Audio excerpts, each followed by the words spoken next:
En este grupo, que está conformado por la señorita Hermis Pérez, Lady de las Salas, Stephanie Signares, la señorita Saori Telles y Elkin Escobar, vamos a definir lo que es el análisis del discurso en los primeros 3 capítulos, que son los capítulos que nos corresponden a este grupo. Lo primero que vamos a hacer es hablar sobre los medios de producción. ¿Cómo así? La forma en que se produce un discurso. Lo primero que debemos saber es acerca del número de hablantes que se presentan. ¿Cómo así? Lo típico es que en las oraciones se encuentren dentro de un discurso, pero ¿cómo se conforma un discurso? ¿Cómo está establecido? Muchas veces las personas tienen una vaga idea de cómo se configura o cómo se establece un discurso, y ese es el problema por el cual se presentan muchas situaciones de vaguedad dentro de un mismo discurso. Es por eso que antes de tratar cualquier tema acerca del discurso, trataremos de aclararles cómo son las dimensiones del discurso, cuáles son los tipos. Hablaremos sobre lo que es el monólogo versus el diálogo, y lo primero que vamos a hablar es acerca de las dimensiones del discurso. ¿Cómo así? Lo típico es que los discursos se diferencian según algunas dimensiones claras, entre las cuales se encuentra lo que es el medio de producción, lo que son los tipos de contenido, lo que son los modos de producción y el medio de producción, según el oral versus el escrito. En los medios de producción, el número de hablantes que produjeron el discurso es lo que lo diferencia. Hablando, pueden haber una persona o más de una persona, un grupo o más de un grupo. El tipo de contenido acá hace referencia al género del texto, que está en el capítulo número 2.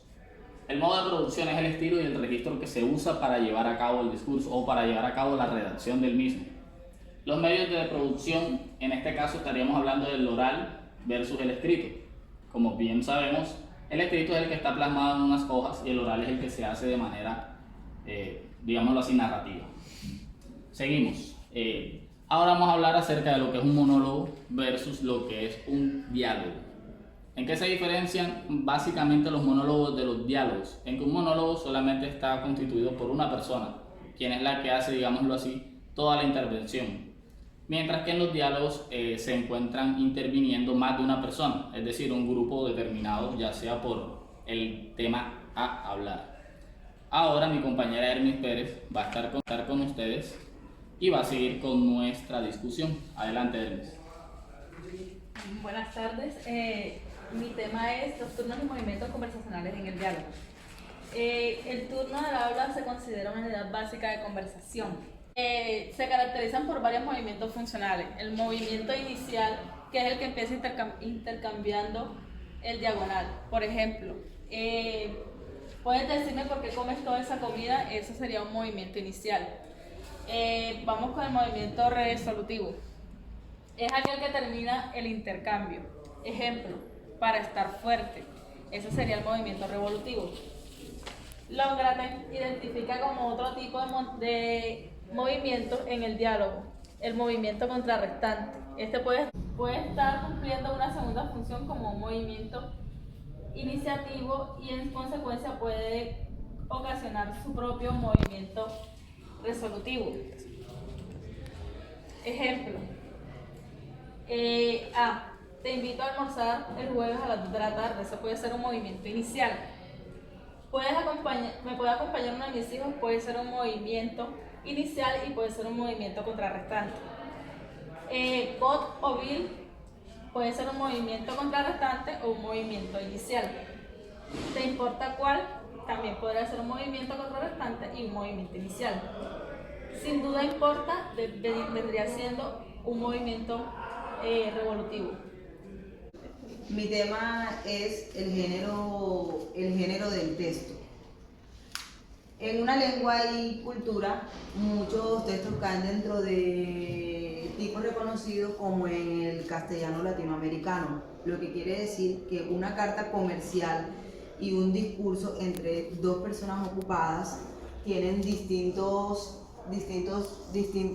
tipos de textos y tienen un propósito social o cultural determinado en el cual se agrupa una combinación característica de propiedades lingüísticas del texto. A continuación les hablaré de las categorías generales del género. Por definición, los géneros son específicos para cada cultura y cada lengua. Las culturas tendrán variedad de géneros específicos, los cuales son propios.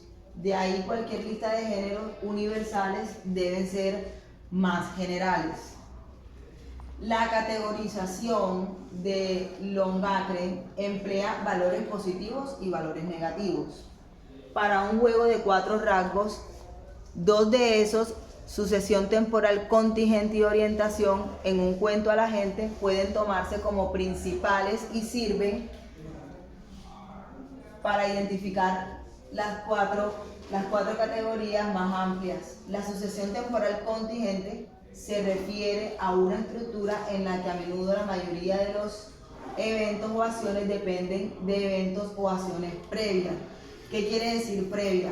Cuando una acción depende antes de otra acción, como por ejemplo la llegada de Caperucita a la casa de la abuela depende de toda la caminata que Caperucita hace en el bosque, o la combinación o la mezcla de un ingrediente, un menú que se va a colocar al horno, que sería el ejemplo, la previa acción antes de esta es la combinación o la mezcla de varios ingredientes. Bueno, la incrustación e intención comunicativa. Como se mencionó en los antiguos capítulos, los discursos pueden ser incrustados a menudo, se incrustan entre otros discursos. El diálogo puede incrustarse en un monólogo, como sucede en muchas veces en una novela. Seguimos con las intenciones comunicativas. Las personas no solo cuentan historias o hablan de pronto sin ninguna razón. Cada persona tiene una buena razón que ofrecen por naturaleza. Hacen algo como describir o explicar o justificar dependiendo de las circunstancias que en ese momento estén viviendo. A continuación, yo los voy a dejar con mis compañeras Sauri Telles y Stephanie Insignares. Buenas tardes, compañeros. Mi nombre es Sauri Paola Telles y mi nombre es Stephanie Insignares. Vamos a seguir hablando sobre el capítulo 1 sobre el análisis del discurso. Vamos a hablar un poquito del tema sobre modo de producción, estilo y registro. El estilo y registro tiene que ver con las elecciones que los hablantes hacen al usar el idioma. El estilo trata de las preferencias individuales del hablante o su forma de expresarse individualmente, mientras que el registro trata de la manera de cómo la comunidad habla, usando diferentes formas o usando diferentes tipificaciones. El estilo individual, acá, modo de producción, vamos a hablar sobre un poquito ya de forma individual sobre el estilo y el registro. Estilo individual, el registro y una nota sobre el género. El estilo individual trata de cuando varios hablantes cuentan la misma historia. Cuando varios hablantes cubren el mismo contenido, pero cada quien tiene su forma individual, su forma de expresarse. El texto tiene muchos rasgos, pero cada quien tiene su forma de expresarse, tiene un patrón individual. Una nota sobre el dialecto. El estilo del registro tiene que ver con aspectos de la lengua que los hablantes pueden elegir. Tradicionalmente se ha distinguido el dialecto estándar se habla en contextos formales y el dialecto vecinal en contextos informales. ¿Qué nos quiere decir cuando hablamos de formales o informales? Bueno, sabemos que no es lo mismo cuando nosotros hablamos con una persona de confianza o cuando hablamos con un vecino a cuando hablamos en una empresa, en una universidad, pues las formas o los términos que utilizamos siempre van a ser muy diferentes. Muchísimas gracias.